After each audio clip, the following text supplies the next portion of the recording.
Bedel ашуусунан түн жамын өттүк. Мен адегенде апа менен эжем экөөнү коштоп, жүк артылган төөнү жетелеп, ашуунун аркы бетине алып өттүм.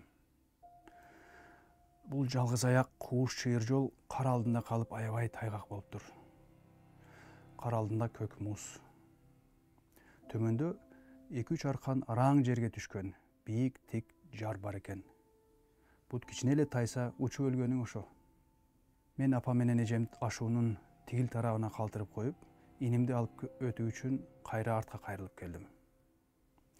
Иним ашуунун орто жеринде көр жер жүктөлгөн өгүздү жетелеп келе жатыптыр. Биз иним экөөбүз ашуудан өтүп баратып карасак, бийик жардын ылдый тарабы кыл жолдон улам учуп түшө берип, үстү-үстүнө үйүлүп чыккан жүктүү төөлөргө, өгүздөргө, адамдарга толуп кеткенин көрдүк. Дагы бир аздан кийин арттан келе жаткандар тайган жолдон учуп кеткенден коркуп, аларды тебелеп өтө башташты.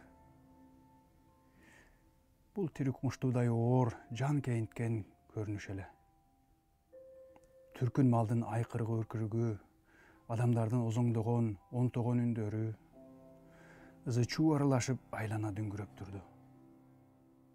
Анан дагы ашуудан жедеп али куруган аялдар жол боюнча эмчектеги балдарын аргасыз таштап кетишкенин, же кийизге оролуп жол четинде калтырылганын, өзү жүрө албай калган чал кемпирлерди канча жолу көрбөдүк.